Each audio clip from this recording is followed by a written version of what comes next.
Hey guys, Dr. Ruth Roberts here. Hope you're having a fantastic day. I'm out at Three Oaks Plantation on gorgeous Johns Island. So if you're ever out in the Charleston area, you can see those beautiful live oak trees behind me.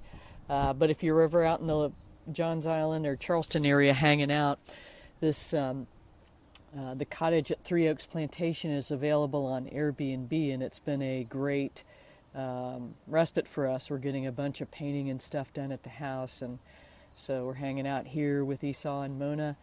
And Esau is very happy because there's a ginormous flock of geese in the pasture next to us, and so he's been very happy to point them out for us and let us know that they're out there and doing all sorts of crazy stuff. So hope you're having a great week, that everything's been treating you and your pets well. We're getting some great questions and some stuff going on in the original CrockPet Diet's Pet Chef community on Facebook. And that's a private community for people that have purchased the original CrockPet ebook. And it's a support group, and people are just talking about some amazing transitions in there. In fact, we had a question from Cathy. She's got 3 kitties, and she was asking about converting her cat over to the original CrockPet Diet, which is always a trick, because cats are never quite sure about change and take it with a big pinch of salt, so to speak. But so she was asking about what to do and how to work through it. She just was not sure how to take that first step. But she had already done the most important first step, and that's to convert her cats from eating dry food to canned food. She was talking about a cat that she'd had that was diagnosed as being diabetic, and simply by switching her kitty from dry food to canned food, she got the cat into remission on insulin, and that often happens, which is awesome. So remember that. But so the fact that they were all eating canned food made this super simple. There is a kind of a starter recipe for cats in the ebook that's mostly chicken and then some butternut squash and a few other bits and pieces that they generally like. But Cathy made the first batch. She sent a picture in, which was just awesome, of her oldest cat snuggling right up next to the slow cooker with the immersion blender still in it, just trying to chow it down. The awesome thing is that once the kitty started eating it, her oldest cat, who had this horrible drool thing going on for a long time, at 16, that had been happening for 4 years, drooling just completely stopped. And so everybody is pretty excited about cooked food now, and that's awesome. It can be a little bit tougher than that.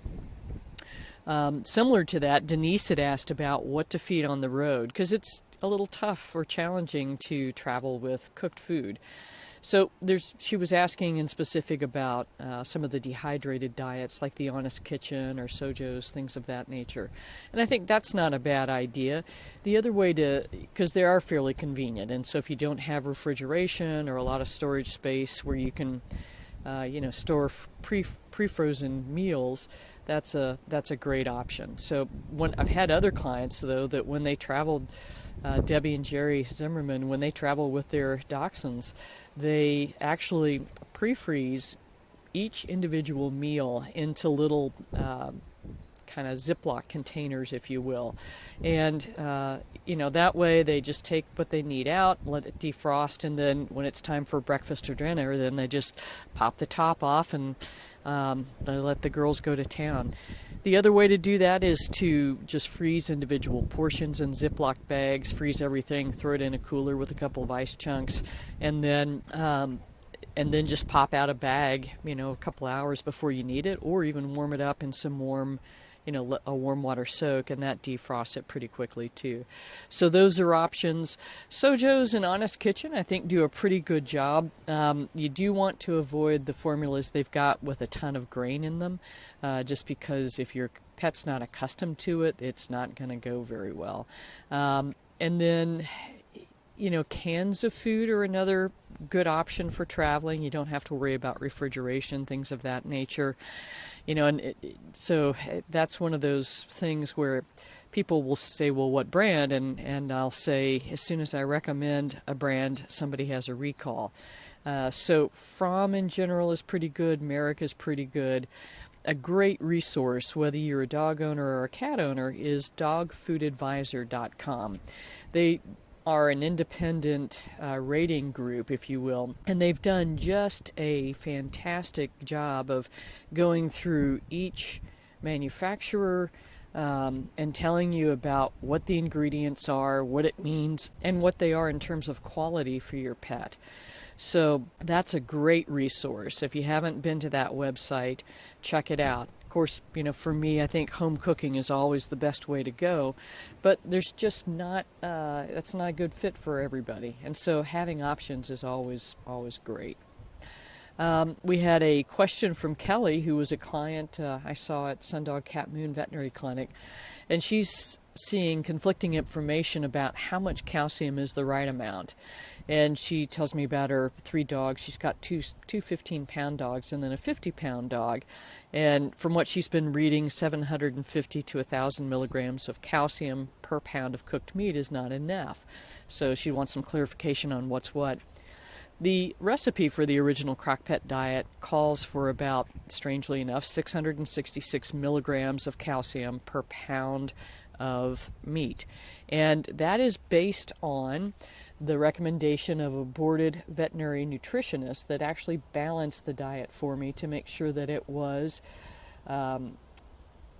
what you needed for all life stages. So the phrase that is on every bag and can of commercial food is complete and balanced for all life stages according to AAFCO standards. And AAFCO is like the American Association of Food Control Officials.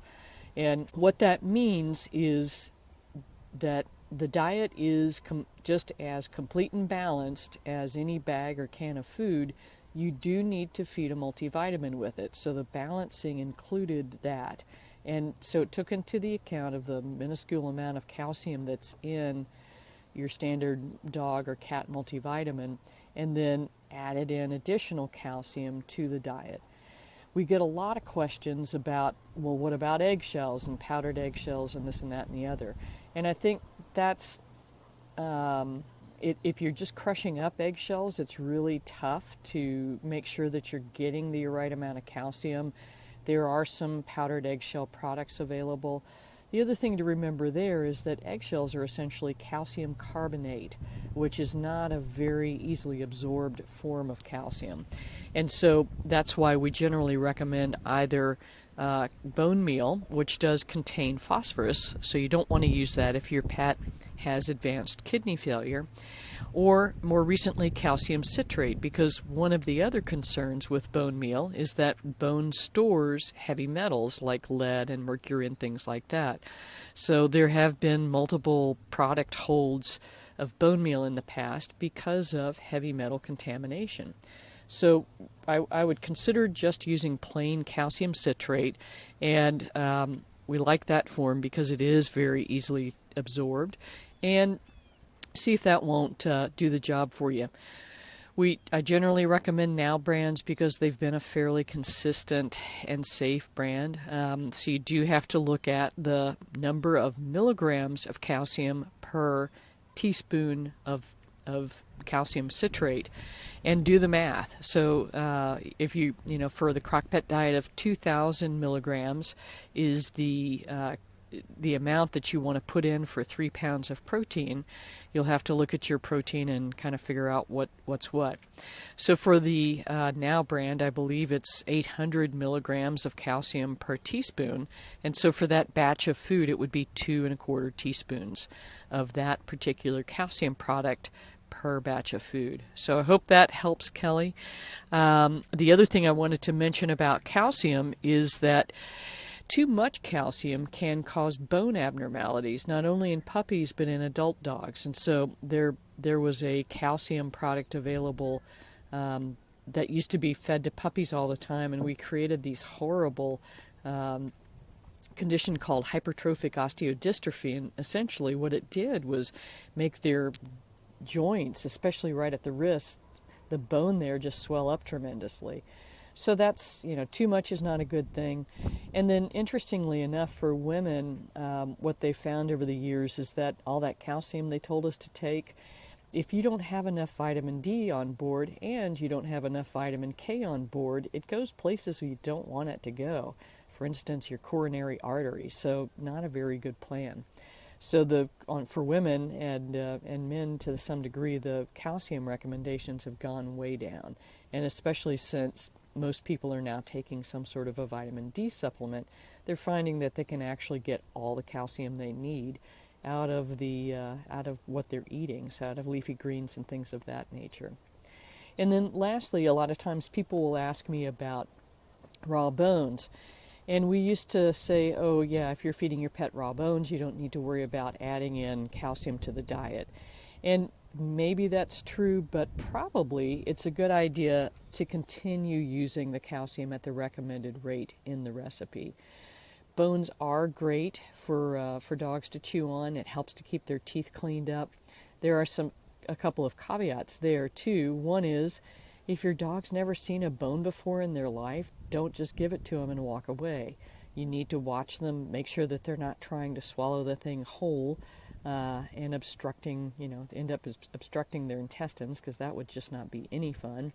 The second is raw is important, because when they're cooked, the bones tend to shatter and can create really awful perforations of the gut, which also doesn't sound too good either, does it? So that's important as well. So raw bones, let them chew on it for 2 or 3 minutes at a time and then take it away. Because if they've not been chewing, they can end up literally just kind of overstretching the jaw muscles and injuring themselves. And then B, there are some dogs that will just chew and chew and chew to the point where they're literally fracturing teeth. So especially for older dogs, 6 and up, that have never had a bone before, that's a good choice, is to just limit the amount of time they're chewing on the bone each day so that they don't fracture any teeth. And I think that was kind of it on the calcium issue. But those are bones, and then the other thing we like to use to help keep their teeth cleaned up is carrots. So the big juicing carrots that are something like an inch and a half in diameter, those are great because they actually have to chew and shear the gunk off of their teeth with them.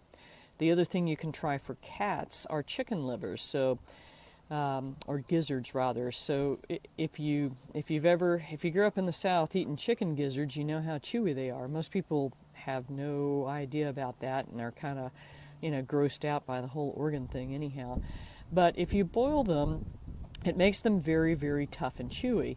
And so cats will, if they like them, they'll actually, take a chunk and gnaw on them and use those molars, those shearing teeth, to do what they're supposed to do, which is to cut. And so that's great for kitties. So you can, get a small batch and boil them up and freeze the vast majority of them, and then see if your cats like them and enjoy chewing on them. Works pretty well for small breed dogs as well, though you do have to watch again to make sure they're not trying to swallow them whole. So Mona, for instance, our little Dachshund that got to sing for you last time, she would try to choke the whole thing down and then stand there hacking her head off because she's not able to get it up or down. So that's another great idea for teeth cleaning. Some of the other things that we're seeing in the Facebook group posts, it's just awesome watching them support each other, teach them the little tricks of the trade that they've learned and that kind of stuff, and really seeing the changes that are happening for their pets. The pictures that these guys are sending in are just awesome. Dogs that have lost, 15, 20 pounds. They're fit, they're ripped, they're just hot and gorgeous looking. Kitties that have lost tons of weight and have become more agile. Older pets that have had issues with arthritis and mobility that are all of a sudden just picking up and rolling and doing stuff they haven't done in years. So in fact, we had, I think I talked about this last week, the biggest issue has been making sure that the dogs are eating enough food to maintain body weight, because they're dropping body weight, getting thinner, feeling better, and being more active. And so then we find that we have to get somebody out there pumping up the food volume, which is not something I get to say in practice very often. So I hope that's all good. If you guys have questions, please post them. There'll be an ad up on the Dr. Ruth Roberts page each week, and you can do like Kelly did and post the question because she was going to not be able to make the live session. So hope you guys are great and you're enjoying the beautiful weather we're having. Give you one last look at those gorgeous oaks. I don't know if you guys have been down to South Carolina, Georgia, but we have this beautiful tree called the live oak that it stays green all year round, but the movement in the limbs that as that tree adapts to the wind and everything around it is just, they're stunning and gorgeous. There's a very old live oak on Johns Island called the angel oak, so if you're ever down this way, definitely have to take a look at it. So that's all I got for today. Hope you guys have an awesome day, and talk to you soon.